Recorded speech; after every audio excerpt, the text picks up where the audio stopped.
नमस्कार, मैं हूं पूजा सिंह और आप देख रहे हैं राजपथ उत्तर प्रदेश। दोस्तों, आज उत्तर प्रदेश के मुख्यमंत्री योगी आदित्यनाथ पश्चिमी उत्तर प्रदेश में थे। जी हां, पश्चिमी उत्तर प्रदेश, जहां पर मुख्यमंत्री योगी आदित्यनाथ ने रालोद के संस्थापक चौधरी अजीत सिंह की प्रतिमा का अनावरण किया। क्या है पूरी बात, वो आपको बताएंगे। फिलहाल ये आपको बताएं कि योगी आदित्यनाथ जो मुख्यमंत्री हैं, उनका पश्चिमी उत्तर प्रदेश में कोई कार्यक्रम, कोई दौरा, कोई भी इस तरह की गतिविधि बहुत ना के बराबर होती है, मतलब ना के बराबर। और जब से 2022 में जो विधानसभा चुनाव हुआ, उसमें पश्चिमी उत्तर प्रदेश में जो झटका खासतौर पर जाटों की वजह से लगा भारतीय जनता पार्टी को, वो कहीं ना कहीं अब 27 के लिए, 2027 के विधानसभा चुनाव के लिए उसको, उस डैमेज को मैनेज करने का जो काम है वो अभी से शुरू कर दिया गया है कि पश्चिमी उत्तर प्रदेश के लोग नाराज ना हो, खासतौर पर जो जाट बेल्ट है वो नाराज ना हो, क्योंकि उसका खामियाजा कहीं ना कहीं भुगतना पड़ा था। वो एक अलग बात है कि राष्ट्रीय लोकदल जाके विलय हो गया भारतीय जनता पार्टी में, चौधरी जयंत ने हाथ मिला लिया भारतीय जनता पार्टी से, वो एक अलग चीज है। लेकिन रालोद के विधायक अच्छी खासी मात्रा में जीते थे और भारतीय जनता पार्टी को नुकसान हुआ था।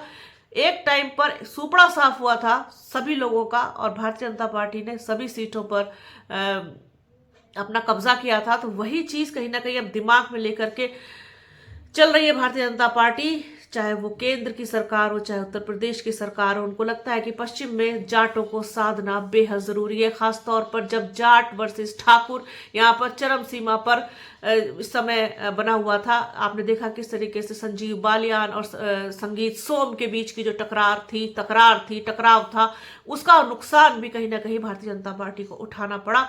अब उसी सारे डैमेज को कह लीजिए कंट्रोल करने के लिए, बैलेंस करने के लिए, उसकी भरपाई करने के लिए, उसको मैनेज करने के लिए अब दौरे लगने शुरू हो गए। अदरवाइज पश्चिमी उत्तर प्रदेश की किसानों की, गन्ना किसानों की, गन्ना पेमेंट की जो सारी समस्याएं हैं, उनकी याद कभी नहीं आती। अब फिलहाल याद आ गई है।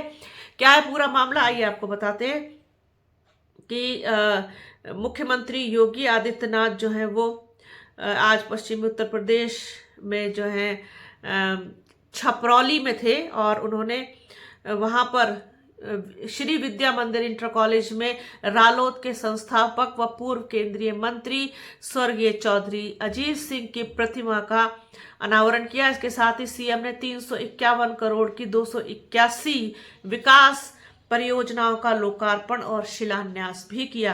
केंद्रीय राज्य मंत्री चौधरी जयंत सिंह भी उनके साथ रहे। सीएम योगी आदित्यनाथ ने कहा कि वेस्ट यूपी के किसानों ने खेती की उन्नत तकनीक अपनाकर अपना विकास किया है। चौधरी अजीत सिंह भी यही कहते थे कि देश के विकास का रास्ता खेत और किसान से होकर गुजरता है। उसी से प्रेरणा लेकर हम किसानों के हित में और उसी दिशा में काम कर रहे हैं। सीएम ने आगे कहा कि जो लोग कुंभ की, मतलब विपक्ष पर भी निशाना साधा, खासतौर पर समाजवादी पार्टी के मुखिया अखिलेश यादव पर, कि जो लोग कुंभ की व्यवस्थाओं पर उंगली उठा रहे थे वे चुपचाप डुबकी लगा कर आ रहे हैं। 26 फरवरी तक कुंभ भव्यता से चलता रहेगा और श्रद्धालु लाभ उठाते रहेंगे। महाकुंभ में कल तक 50 करोड़ लोग डुबकी लगा लेंगे। 50 करोड़ लोग, जिनकी गिनती करने में कोई कठिनाई नहीं होती है। आगे सीएम ने कहा कि पहले पुलिस की भर्ती निकलती थी लेकिन नौजवानों को नौकरी नहीं मिलती थी। हमारी सरकार में पुलिस भर्ती चल रही है और बिना भेदभाव के सभी जिलों के युवाओं को उनकी प्रतिभा के आधार पर चयनित किया जा रहा है। अगर उत्तर प्रदेश का नौजवान अपनी ताकत दिखाएगा ही, इसमें 20% नौकरी बेटियों के लिए आरक्षित कर दी गई है।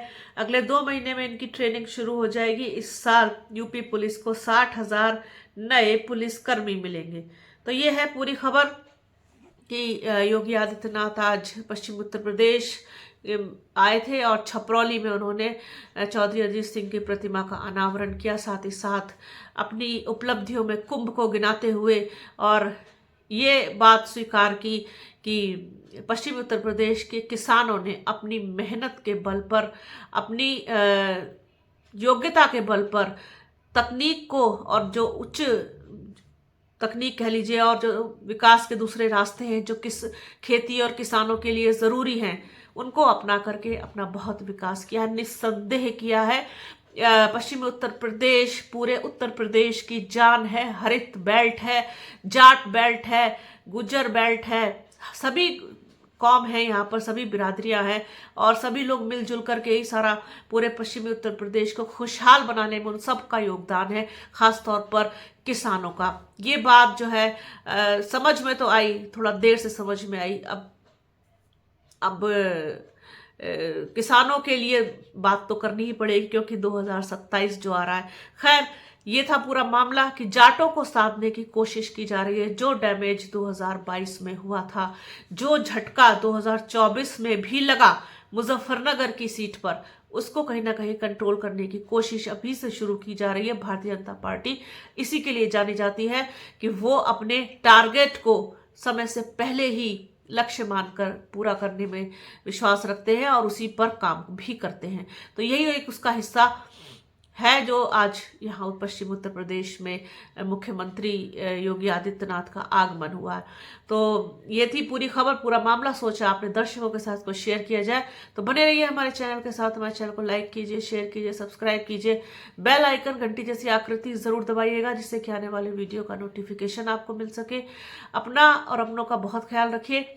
जल्द मिलूंगे आपसे एक नए वीडियो में, एक नए मुद्दे के साथ, एक नई चर्चा में। तब तक के लिए जय हिंद। और हाँ, वीडियो को प्लीज़ पूरा देखिएगा, ज़्यादा से ज़्यादा शेयर कीजिएगा। Thank you.